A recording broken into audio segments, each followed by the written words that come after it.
cómo dirías? Porque solo empezaba la columna diciendo me subo un taxi, por ejemplo, y no saben muy bien a qué se La refiere el escuchaba, trabajo del biólogo o de la bióloga. la ¿Vos cómo escuchaba, lo explicarías? la escuchaba Soledad.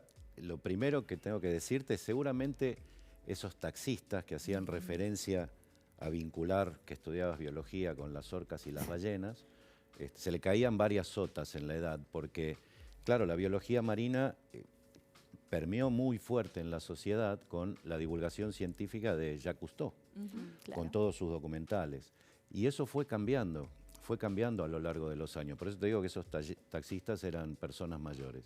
Y estaba escuchando la descripción, el resumen compacto y completo de Soledad acerca de la historia del museo y de las razones por las cuales fue fundado el museo en 1812, que esas razones cambiaron 212 años después, el 27 cumplimos 212 años de existencia, y cuando Bernardino Rivadavia funda el acta fundacional en 1812, los objetivos eran estratégicos y era conocer los recursos naturales de un país incipiente que todavía ni siquiera tenía el formato actual que tiene la Argentina, porque en 1812, en la época del primer triunvirato, eran las Provincias Unidas del Río de la Plata, la zona sur o patagónica de nuestro país no estaba integrada, no estaban definidas las estrategias, había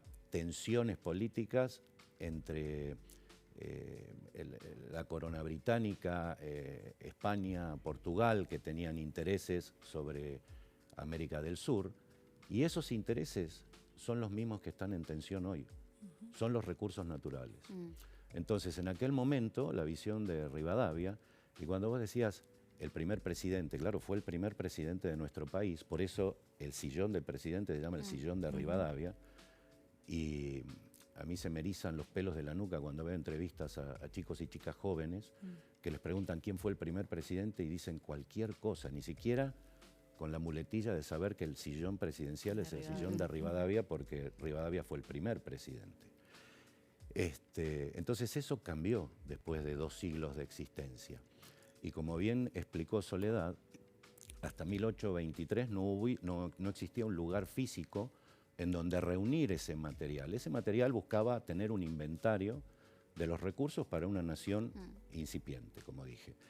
Y primero comienza a funcionar en el convento de Santo Domingo, luego en la Manzana de las Luces, donde comienza a funcionar también nuestra facultad, mi facultad, yo soy exalumno de la Facultad de Ciencias Exactas y Naturales de la Universidad de Buenos Aires, hasta que se desarrolla a principios del siglo XX el proyecto donde hoy está emplazado el museo, que es un proyecto arquitectónico que va de 1921 a 1925. En 1925 se inauguran las primeras salas que puede visitar el público y termina de construirse la parte actual que todos conocemos en 1937. Pero lo que está construido, que es un edificio histórico que es patrimonio arquitectónico de todos los argentinos y argentinas, es solamente 1/6 del edificio que estaba planificado en su proyecto original. Entonces, en estas tensiones históricas que vos bien narraste, esos intereses que son siempre los mismos, la concentración de capital y obtención de beneficios y los beneficios de la sociedad, tuvieron ciclos, y en nuestro país en particular, que más o menos podemos decir que cada 10 años estamos en crisis. Y la función del museo cambió en la actualidad.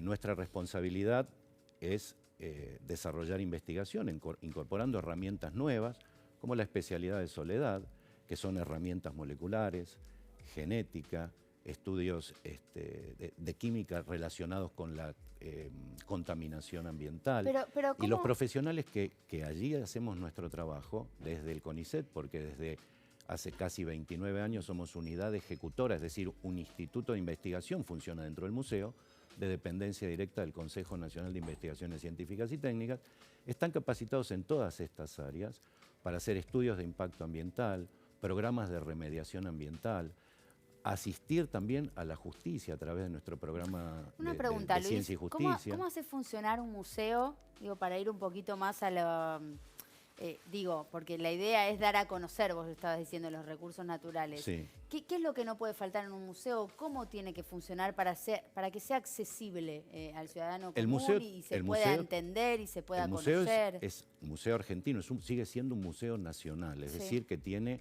incumbencias a nivel federal. Un ejemplo de esto es que en mi persona está delegada la responsabilidad, yo soy la autoridad nacional de la aplicación de la ley 25743, que es la de preservar y opinar en todo lo que está vinculado con el patrimonio paleontológico. Es decir, cuando hay tráfico de fósiles, interviene la justicia y el museo es perito obligado y tiene la última palabra respecto a esos materiales.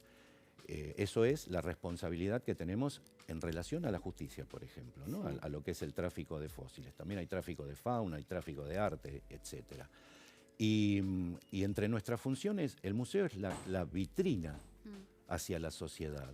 Y en nuestras 16 salas de exhibición a lo largo de planta baja y primer piso, tratamos de contar a la sociedad por qué es importante, en el caso particular de las ciencias naturales, incorporando las herramientas nuevas como la biología molecular o la bioquímica o la química ambiental, ¿por qué es importante tener información científica y por qué es importante la tarea que cualquiera de nosotros en el CONICET o en cualquier organismo del Sistema Nacional de Ciencia y Tecnología desarrolla investigación? Porque también se instaló de una manera equivocada en la sociedad una discusión estéril que es si es importante la ciencia aplicada o la ciencia pura.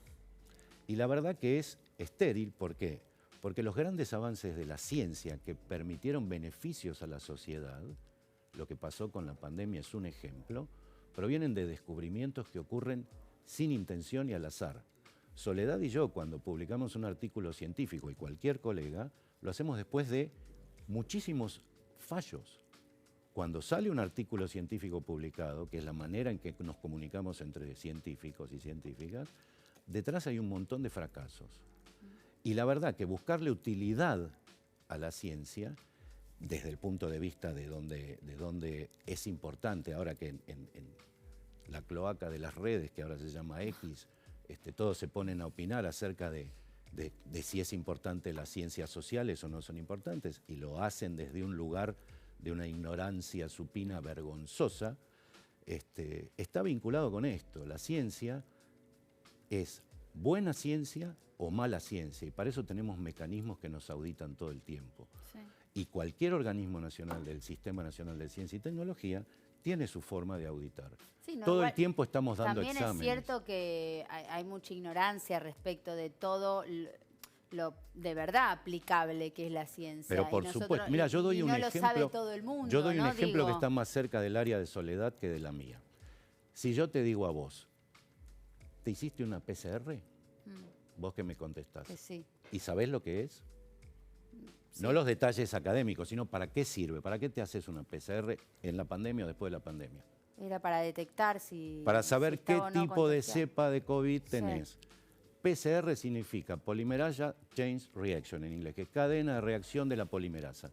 La polimerasa es una sustancia que se descubre en unas bacterias que de casualidad encontró un colega nuestro en 1969 en el parque Yellowstone. Los que somos más viejos veíamos el oso Yogi y su fiel amigo Bubu, y que robaban cestas de comida a los turistas, y estas bacterias vivían, yo digo, en un ambiente infernal, en los geysers, ¿sí? Azufre, sí, temperaturas de hervor infernal, y después, pocos años después, aparecieron las mismas bacterias en fumarolas de azufre a profundidades de 5.000 y 6.000 metros de profundidad en el océano. En aquel entonces describió una bacteria. A principios de los 80 los genetistas encontraron la polimerasa. ¿Qué es la polimerasa? Es una tijerita molecular que corta un pedacito de información genética que le permite a los genetistas saber a qué especie pertenece o a qué cepa de COVID pertenece cuando uno padece la enfermedad. Y se desarrolló la PCR, que es un test que beneficia la salud de toda la población. Eso tiene que ver con la investigación que se hace en los laboratorios. Ahora, Yo siempre digo, Sole, y vos lo sabés, que la ciencia es política, pero no política partidaria, es política científica. Hay que hacer política y desde el museo hacer política para brindarle a la comunidad información, facilitarle el desarrollo del pensamiento crítico, saber diferenciar una noticia falsa de una verdadera. Hoy vemos ridículos que están en el Congreso que son terraplanistas.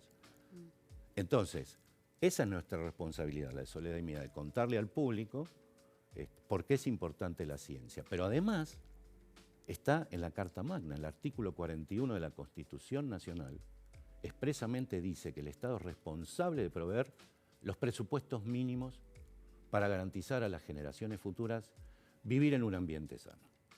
Mi salario, como investigador de CONICET y como director del museo, es uno de esos presupuestos mínimos.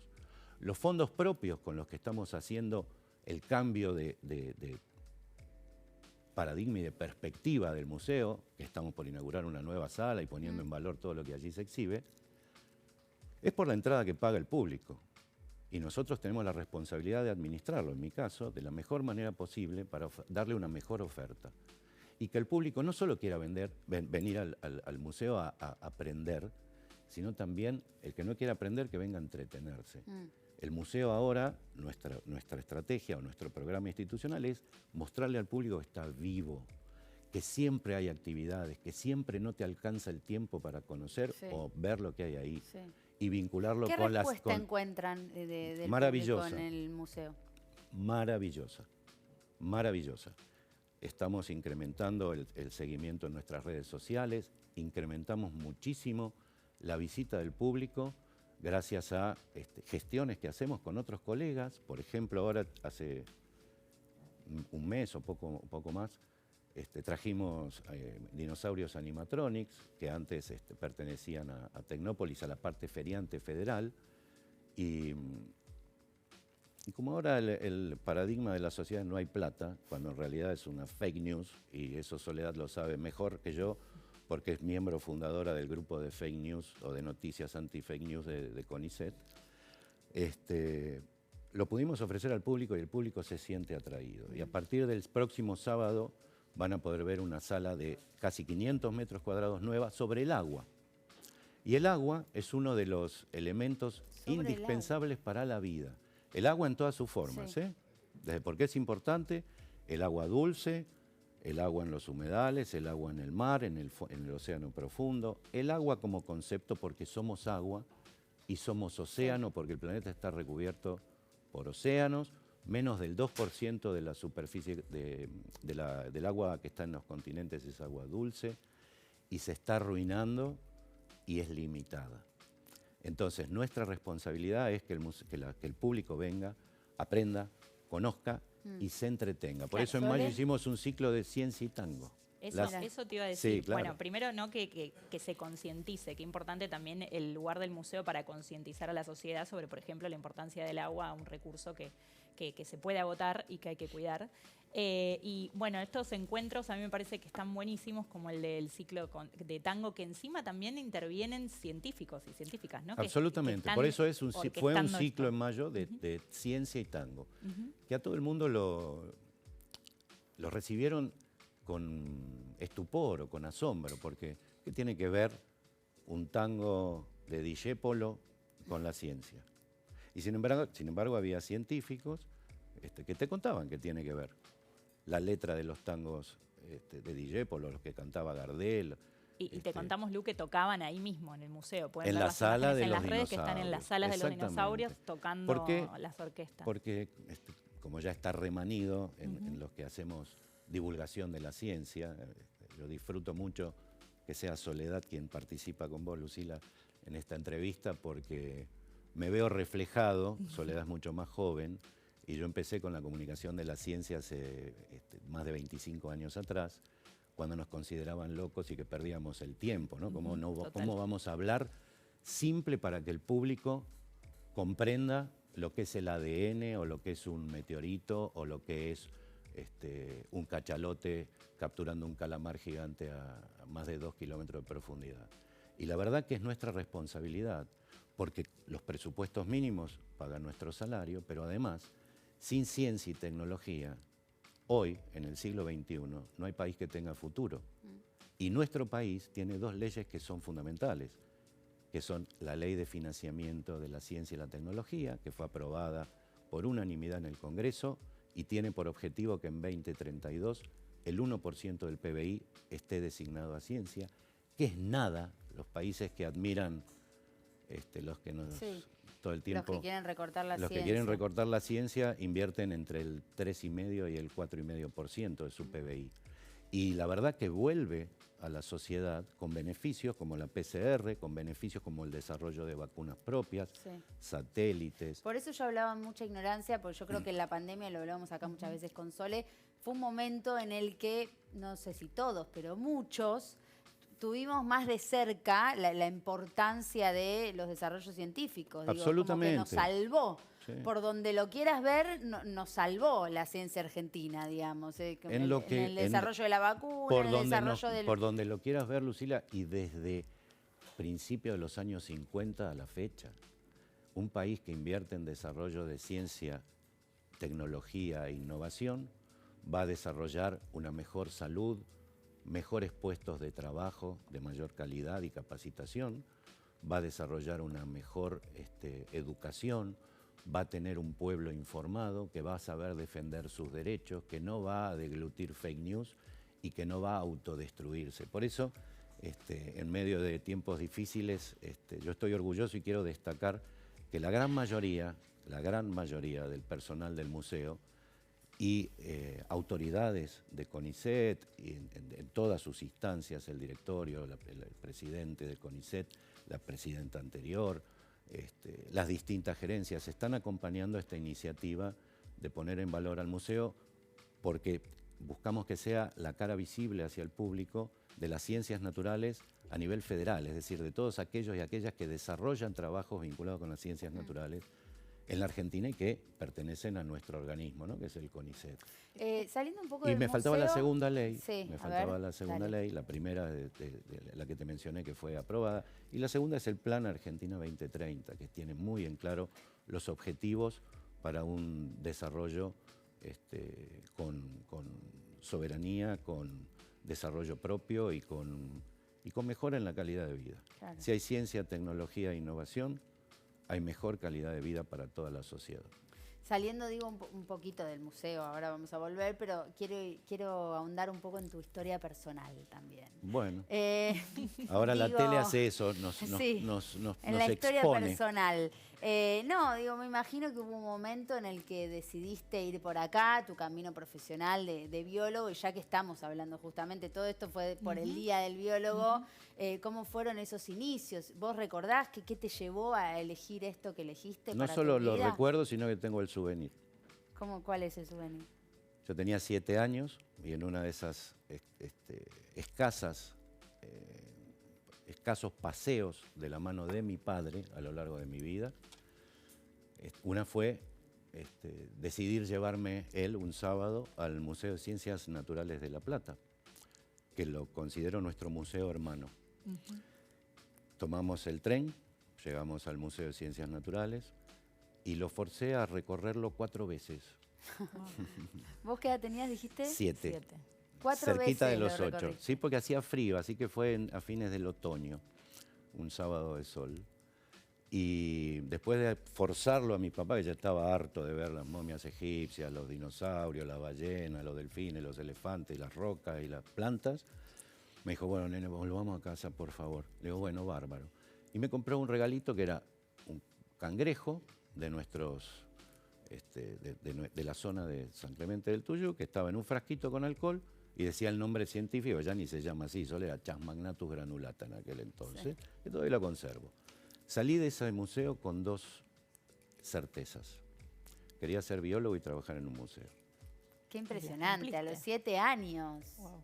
No tuve problemas de orientación vocacional. No, sí. Hice un curso de orientación vocacional cuando estaba en 4º año de secundario, pero para acompañar a mis compañeros. Mirá si te daba otra cosa, ¿no? Me dio otra cosa. Claro. Me dio 97% medicina y 98% cirugía, porque soy muy preciso con las manos, ¿sí? pero yo ya sabía lo que quería hacer, y como estudiamos en el laboratorio que dirijo, ahora no como director, en el laboratorio que coordino, usamos a los grandes vertebrados de los océanos para comprender el estado de salud de los mares y océanos. Y siempre digo que, bueno, no fui cirujano, porque la verdad que siempre preferí ser biólogo, y lo que abro después no lo tengo que volver a cerrar. Claro. Porque trabajamos con cadáveres, somos como los CSI de las playas. Claro. Trabajamos con cadáveres y nos dan mucha información. Mucha información que después nuestra responsabilidad, además de los papers, es contarlo al público. Yo lo siento como una obligación moral, porque además soy producto de la educación pública, y también tenemos la responsabilidad de brindarles información a los responsables de la gestión de los recursos naturales. Pero lo que ocurre después no se excede. Ahora, que tienen la información, la tienen, ¿eh? Y desde hace muchos años la tienen. Bien. Luis, y yo te quería hacer una para último, justo que estabas diciendo esto de que sentís esa obligación de comunicarlo. Para mí coincidimos completamente, y ahí es donde no solo nos comunicamos entre nosotros, sino que comunicamos a la sociedad, que es nuestro deber, coincido. ¿Cómo hace también la gente que no está tal vez en Buenos Aires y quiere también conocer este tipo de, ya sea hallazgos o investigaciones propias del museo, o mismo las actividades que sean en el museo? O sea, ahí es donde las redes sociales, que sabemos que tienen su lado malo, vos lo dijiste muy bien y lo conocemos en profundidad, pero que también podemos aprovechar para justamente hacer comunicación. Digo, Tienen ahí, su lado bueno, claro. Ahí está reforzando el museo esto. El museo está reforzando sus redes sociales. Por ahora tenemos nuestro Facebook e Instagram. Estamos trabajando con profesionales maravillosos que nos están ayudando a dar a conocer las actividades, pero como te decía, el museo es nacional, o sea, el Museo Argentino, y es federal. Y lo hicimos en el pasado, de hacer museos itinerantes, pero también trabajamos en la construcción y en el desarrollo de muchos museos del interior. Claro. Por ejemplo, hay una pequeña estación de biología marina en el puerto de Quequén, que es la estación hidrobiológica de Puerto Quequén, que depende del museo desde 1928. De allí salieron los primeros 2 artículos científicos de biología marina de la región. Sí. Fue la primera estación de biología marina de América del Sur, perdón, colegas marplatenses, pero así lo indican los registros históricos. Y tenemos planificado volver con nuestro museo itinerante, primero en lo que nos permita la distancia, y después, a medida que las cosas vayan cambiando, porque siempre son ciclos, y personas de mi edad, adultos mayores, ya pasamos estas crisis económicas o estos tiros en el pie que nos damos. Por eso la responsabilidad ciudadana no termina con el voto en la urna, sino en conocer para poder defender sus derechos. Sí, no. Conocer la Constitución, conocer la ciencia y la tecnología, y el museo, con esta renovación que le estamos dando, cumple con esos objetivos. Vos fíjate que siempre había salas sueltas, vos lo conocés, muchas de esas salas, igual que en el siglo XIX. Nosotros desde que iniciamos la gestión hace un año, ya hicimos 2 salas nuevas, la segunda la estrenamos el próximo viernes, y tenemos 4 ejes temáticos que tienen que atravesar lo que se muestra en el museo. Esos 4 ejes son biodiversidad y evolución, porque la evolución es nuestro paraguas teórico que a todas las ciencias biológicas, la teoría de la evolución de Darwin la refuerza, así que no tenemos los problemas de nuestros colegas de la física. Así que es biodiversidad y evolución, agua, aire y tierra con mayúscula, porque es nuestro planeta Tierra. Está en nuestro plan la sala de geología, que es rocas, que sea la sala de la Tierra, quitar el zoom. Entonces, eso lo van a ir viendo a medida que pasen los meses, pese a todo. Bien, y lo vamos a ir a visitar. A dar lo mejor para Luis. visitarlos. Y los esperamos, si pasan las redes del museo, es @macn.oficial, y ahí en nuestro Instagram y Facebook van a ver. El viernes estrenamos nuestro canal de YouTube y nuestro Twitter, me niego a decir X. Gracias.